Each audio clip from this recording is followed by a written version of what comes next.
ሰይጣን ደስተኛ ነው በእናንተ። ልክ እንደዚሁ ጨፍሩ፣ እንደዚሁ ዝፈኑ፣ እንደዚሁ የአላህንና የነቢዩን አሕካም እለፉት። ሙስሊም ሆናችሁ ሙስሊሞች ላይ ነውርን አስፋፉ።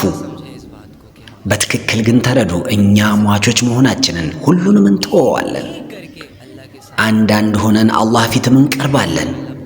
ያኔ ታዲያ አላህ ሲጠይቃችሁስ የሰጧችሁን ሕይወት የኔ ባሪያ የት አሳለፋችሁ ስትባሉስ መልሳችንም የሚሆነው ያኔ ልክ ሕይወታችንን እንዳሳለፍነው ነው የሚሆነው።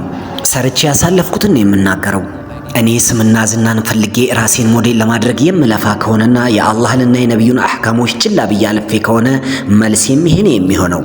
የአላህ ታዋቂ መሆንን ፈልጌ ፎሎወሮችን እያሰባሰብኩ ነበር። የአላህ ሰዎች በጣም ትደንሻለሽ ብለው ኮሜንት ሲያደርጉልኝ እኮ በጣም ታምሪያለሽ፣ አቤት ውበትሽ እያሉ ሲያደናንቁኝ፣ አቤት ቁንጅናሽ እንዴት እንደምትማርኪ ሲሉኝ በጣም ደስ ይለኝ ነበር። በዚህም የተነሳ ስሜቴን ተከትዬ ወደ ስተት ጥመትና ውድመት መንገድ ገባሁ። ይህንንም ረሳሁ አንተ ፊት እንደምቆም ለጥያቄ። ሁሉንም ወንጀሎችን ሰራው፣ ግን ትዝ ብለኸኝም አታውቅም ነበር። ያንተን ቅጣት ሰዎች እንድፈራ ያስጠነቅቁኝ ነበር፣ ነገር ግን ከቁም ነገር አልቆጠርኩትም። ሰዎችም ይሉኝ ነበር፣ ተይ ተው፣ ይቅርብሽ፣ ይቅርብህ፣ ትጠፋለህ፣ ትጠፊያለሽ፣ አኺራህ ይበላሻል፣ አኺራሽ ይበላሻል፣ መሞታችሁ አይቀርም ስንባል፣ ነገር ግን በአንዱ ጆሮ ሰምተን በአንዱ ጆሮ እናፈሳለን።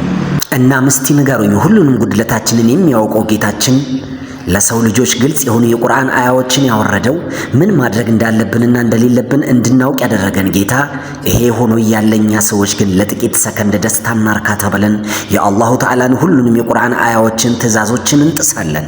የሰይጣን ሕይወትን አሳልፈን አላህ ፊት ሄደን እንቆማለን። እንዴት የሚያሳዝንና የሚያሳፍር ነገር ነው ይሄ ለኛ።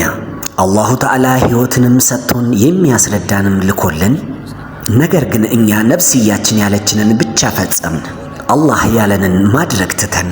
እስቲ አንድ ነገር ልለመናችሁ ዛሬ። ማበላሸት የፈለጋችሁትን ያክል ሕይወታችሁን አበላሽታችኋል። አሁን ለቀረው ሕይወታችሁ ግን አስቡ፣ ተጨነቁ። እስቲ ተውበት አድርጋችሁ አዲስ ሕይወትን ጀምሩ። ተውት፣ ልቀቁት። እዩልኝ፣ ስሙልኝ፣ ሌሎችንም እያዩ መከተል አያዋጣም። ወደ አላህ ተመለሱ። አላህን መዳረሻችሁ አድርጉ። አላህ የሚላችሁን ስሙ። በአላህ ተማመኑ። ትንሽ ብቻ ታገሱ፣ ሁሉንም ታገኛላችሁ። ክብርም ሀብትም ንብረትም ታገኛላችሁ፣ ሁሉንም ታገኛላችሁ። ጥቂት ብቻ ታገሱ። ትታገሳላችሁ አይደል?